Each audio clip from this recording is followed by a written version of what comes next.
مسیح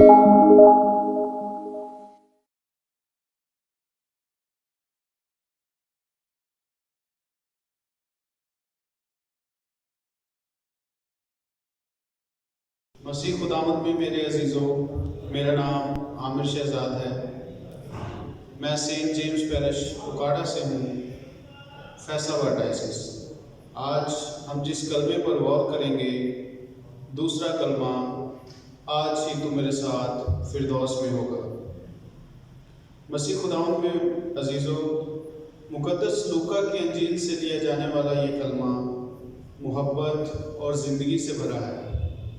اصل میں یہ کلمہ پہلے کا تسلسل ہے، جہاں یسوع معافی کی دعا مانگنے کے فوراً بعد ایک گنہگار کے گناہوں سے روپوش ہو کر اسے فردوس کا وعدہ کرتا ہے۔ یسوع نہ صرف الفاظ کا استعمال کر کے دعا کرتا ہے، بلکہ عملی طور پر ہمارے سامنے مثال بھی پیش کرتا ہے۔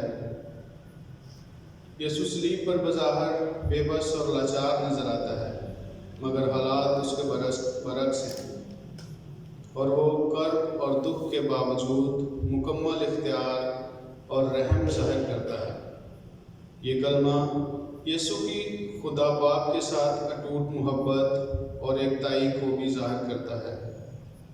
یسوع کی ساری زندگی غریبوں اور ضرورت مندوں میں نجات اور زندگی کے ابدی چشمے کھولتے ہوئے گزری، جبکہ آج لوگ اسے بے بس اور لاچار سمجھتے ہیں، مگر وہ صلیب پر لٹکتے ہوئے تائب گناہگار کو بھی زندگی اور نجات دیتا ہے اور کہتا ہے کہ آج ہی تو میرے ساتھ فردوس میں ہوگا۔ ایک روایت کے مطابق اس تائب ڈاکو کی ملاقات اس سے پہلے بھی یسوع سے ہو چکی ہے، جب ہیرودیس قتل طفلہ کے تردد میں تھا، تو یسوع کے مصر کی جانب سفر میں ایک سرائے میں قیام کے دوران ایک خاتون نے مقدسہ مریم سے درخواست کی کہ وہ یسوع کے استعمال شدہ پانی سے اپنے بچے کو غسل دینا چاہتی ہے، جو کوڑ کی بیماری میں مبتلا ہے۔ مقدسہ مریم نے اسے اجازت دے دی، اور جو ہی اس بچے نے پانی میں غسل لیا، وہ تندرست اور صحت یاب ہو گیا۔ کہا جاتا ہے کہ اس بچے کا نام دسمس تھا، جو بعد میں ایک ڈاکو بنا اور یسوع کی دائیں جانب والی صلیب پر لٹکایا گیا۔ مسیح خداوند میں عزیزوں، اس کلمہ میں دو الفاظ خاص توجہ کے حامل ہیں، پہلا آج اور دوسرا فردوس۔ مقدس لوکا کی انجیل پر لٹکایا گیا۔ مسیح خداوند میں عزیزوں، اس کلمہ میں دو الفاظ خاص توجہ کے حامل ہیں، پہلا آج اور دوسرا فردوس۔ مقدس لوکا کی انجیل میں یہ لفظ آج خاصی اہمیت رکھتا ہے۔ مختلف مواقع میں یہ لفظ استعمال کیا گیا ہے۔ سب سے پہلے یہ لفظ خدا کا فرشتہ اس وقت استعمال کرتا ہے جب وہ یسوع منجی دو عالم کی پیدائش کی خوشخبری چرواہوں کو دیتا ہے۔ پھر لوکا 4:21 میں عبادت خانہ میں یسوع کی زبانی ادا ہوتا ہے کہ آج یہ نوشتہ تمہارے کانوں میں پورا ہو کر پہنچا ہے۔ اس کے بعد لوکا 5:26 جب مفلوج کی شفا کے بعد لوگ حیران ہوتے اور کہتے ہیں کہ آج ہم نے عجیب باتیں دیکھی ہیں، اور پھر 19ویں باب میں یسوع زکئی سے کہتا ہے کہ آج مجھے تیرے گھر رہنا ضرور ہے، اور آج اس گھر میں نجات آئی ہے۔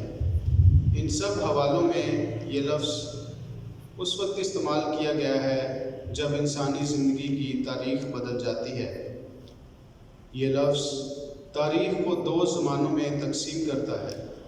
یہ لفظ ایک یقینی تبدیلی اور نئی زندگی کے لیے ایک نئے عہد کی نشاندہی کرتا ہے۔ فردوس اور جنت عربی زبان کے الفاظ ہیں، جو فارسی زبان کے لفظ بہشت سے ماخوذ ہیں، جس کا مطلب فارسی زبان میں باغ ہے۔ یہودیوں اور عبرانیوں کے نزدیک بہشت کا مطلب باغ عدن اور خدا کی کاملیت کی جگہ ہے۔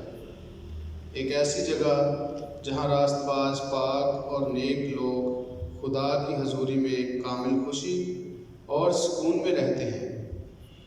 ڈاکو کے لیے یا کسی بھی انسان کے لیے اس سے بڑھ کر خوشی اور کیا ہو سکتی ہے کہ وہ ابدی زندگی میں یسوع کے ساتھ مل کر خدا کی نزدیکی اور حضوری میں خوشی اور راحت کے ساتھ رہے، اور کہ وہ پلک جھپکتے ہی کھوپڑی اور کلوری جیسی خونی اور جان لیوا جگہ سے نکل کر بہشت اور خدا کی حضوری میں بھرپور خوشی اور سکون راحت کی زندگی گزارنے سے نکل کر بہار میں پہنچے اور تاریکی سے نور میں۔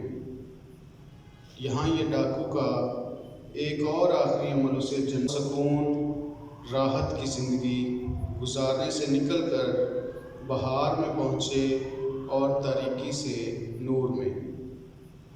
یہاں یہ ڈاکو کا ایک اور آخری عمل اسے جنت کا وارث بنا دیتا ہے، اور وہ عمل اس کی توبہ اور یسوع پہ کامل ایمان ہے۔ دیکھا جائے تو ایک طرف یہ ڈاکو ہے جو چند گھڑیاں یسوع کے ساتھ گزارتا ہے، نہ کوئی معجزہ دیکھتا، بلکہ اس کی پروقار شخصیت اور محبت بھرے لہجے سے متاثر ہوتا ہے اور تائب ہوتا ہے، اور اپنے آپ کو اپنی زندگی کے آخری وقت میں یسوع کے سامنے کھول دیتا ہے۔ جبکہ دوسری طرف وہ شاگرد بھی ہے جس نے یسوع کے ساتھ بہت وقت گزارا، اس کی تعلیمات سنی، معجزات دیکھے، اس کے ساتھ کھاتا پیتا اور اٹھتا بیٹھتا رہا، مگر اپنے اندر جڑ نہ رکھنے کے باعث یسوع کو پکڑواتا ہے۔ یہاں پر بات ایمان لانے اور تائب ہونے کی ہے کہ جو کوئی سچے دل سے اپنے آپ کو یسوع کے پاس لاتا ہے، یسوع اس کی زندگی میں رچ بس جاتا ہے۔ ہماری زندگی میں بھی بہت دفعہ ایسا ہوتا ہے کہ بہت دفعہ ہم یسوع کے ساتھ چلتے چلتے اسے پکڑواتے اور دھوکہ دیتے ہیں، بہت دفعہ اس کا انکار کرتے ہیں، بہت دفعہ اسے نظر انداز کرتے ہیں، لیکن ابھی ہمارے پاس وقت ہے۔